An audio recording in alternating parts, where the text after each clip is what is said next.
c'est clairement pas gentil. Non. Bref, donc salut à toi. Aujourd'hui, on installe les sièges chauffants sur la Polo TDI. Alors du coup, le faisceau, il se présente comme ça. Donc, je suppose que ça, c'est le côté passager, côté conducteur. Tu ramènes la couette jusqu'au tableau de bord. Les deux prises là, c'est les deux prises qui vont au bouton. Et puis c'est tout. Il y a 4-5 fils à repiner quelque part. Et on est bon. Alors ici, donc la moquette, elle a été partiellement relevée. Il a fallu dégarnir tout ça. Bon, je vous épargne le démontage. Tout ressort par ici. De l'autre côté, bon, ça ressort pas, mais bon, le cœur y est, vous connaissez. L'autoradio, faut le démonter. On enlève les deux vis du porte-fusible. De la boîte à fusible, là, pardon. Je l'ai fait passer là. Donc ici, il nous reste tout ça à passer. Donc ces deux prises-là, naturellement, elles viennent au-dessus de l'autoradio sur les boutons directement. Et puis le reste, ce sera câblé sur la centrale élec. Alors du coup, on se retrouve quelques heures plus tard. J'ai fait parcourir tous les câbles. Et j'ai un peu habillé tout ça parce que c'était réellement moche. Ça me dégoûte un peu d'avoir passé tout ça alors que récemment j'ai enlevé le tableau de bord. Mais bon, j'allais pas retomber un tableau de bord pour 8 fils. Donc ces deux piles là, elles viennent se brancher à la centrale élec. Ça c'est une masse. Celui-ci, il vient se brancher sur le gris. Et celui-ci, il vient se brancher en 24, sur la position 24 de la boîte à fusible. Mais attention, sur la boîte à fusible, sur la deuxième rangée, en fin de compte, c'est une alimentation qui vient se chercher autre part. Donc en gros, ça c'est l'alimentation qui vient se chercher autre part. Je m'explique. Le principe, c'est de se repiquer avec cette pin là sur la soufflante en 36 sur la boîte à fusible. Donc en gros, c'est un pontage, c'est tout simplement ça. Alors du coup, on se retrouve le lendemain. J'avance un petit peu sur la caisse. Du coup, l'alimentation, elle est raccordée. Donc dans la boîte à fusible directement. C'est pas repiqué ou quoi que ce soit. Enfin, ça va être repiqué. Pardon. Donc il faut ajouter l'alimentation sur le fusible numéro 38. 38 d'après Elsa. Pas d'après Cufatec. Mes couilles. Qui me sort un fusible 24. 24 en 15 ampères. En tout petit. Avec une cosse comme ça. Tu te doutes bien que ça rentre pas dans le trou du 24. Donc maintenant il nous reste 5 fils.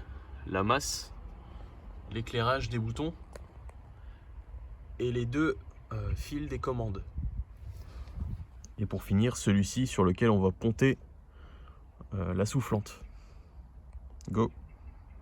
Donc ici, on dénude bien le fil qui s'en va au fusible numéro 36. Donc la soufflante, j'ai enlevé le fusible histoire de ne pas faire de bêtises. L'idéal c'est même de retirer la batterie. J'espère qu'il va pas m'arriver une dinguerie là en démarrant. Donc c'est parti.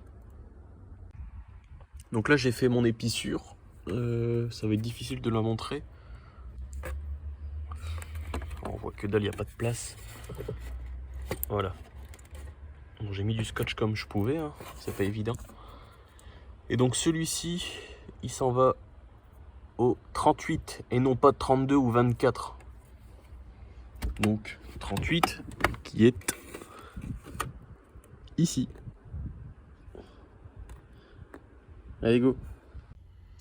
Donc comme son indication l'indique, light on.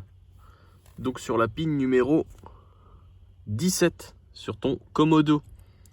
Bon bah fais pas attention à cette soudure, je vais en profiter pour la rectifier. Allez go. Du coup, j'ai remonté la boîte à fusible. La masse, je l'ai prise juste ici. Maintenant, si j'ai pas encore branché la commande de siège chauffant en soi. Si je fais ça, hop, j'allume les feux. la commande elle s'allume. Voilà, c'est un bon point. Donc maintenant il reste ces deux là à brancher. Et donc là on va se munir du faisceau, hyper important. Tu te tais.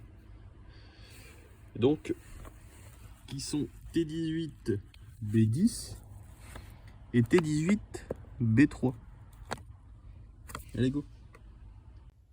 Alors du coup ici j'ai raccordé T18 B10 et T18 B3. Donc 3 juste ici et 10 ici. Donc là on rebranche la prise et tout devrait être bon. Faut pas oublier d'ajouter un fusible dans la boîte à fusibles.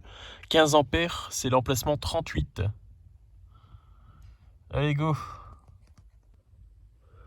Voilà, donc là c'est rebranché. Donc elle se trouve ici. Est-ce que je peux bien montrer ici? Voilà. Donc là le faisceau il part ici. Ça reste relativement sale. L'idéal c'est de déposer le tableau de bord, mais bon, je l'ai déjà fait récemment, je vais pas tomber le tableau de bord tous les 15 jours. Donc maintenant on poursuit avec un coup de propre et on essaye avec un siège. Alors ici on est dans la voiture, moteur tournant. Le chauffage de siège à 5. Ça fait plaisir, tout simplement ça fait plaisir, ça chauffe. Mais dans mes souvenirs ça chauffait un peu plus.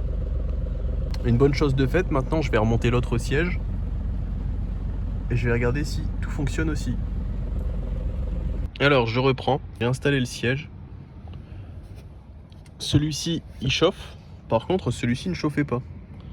Ce que j'ai fait pour commencer, ça a été d'inverser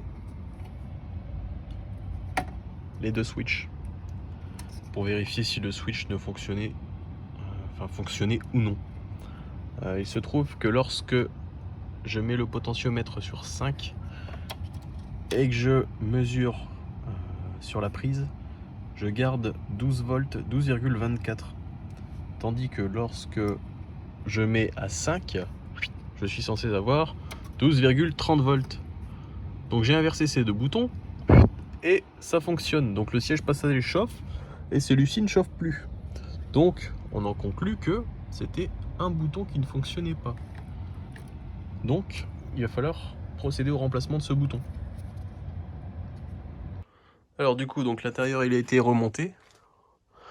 Le bouton remplacé, donc c'était le bouton passager qui fonctionnait pas. À présent, les deux sièges fonctionnent correctement. Donc je pense que dans la prochaine vidéo, je vous montrerai pour coder une clé, enfin adapter une clé sur un véhicule avec l'imotronique en bonne et due forme. Donc ce qui permettra donc aussi d'enchaîner le sujet vac commandeur, KKL et tout ce qui est compteur, tout ça. Ça peut être une bonne série de vidéos, tout ça. C'est pas ce qui marche le plus, mais bon. Voilà tout.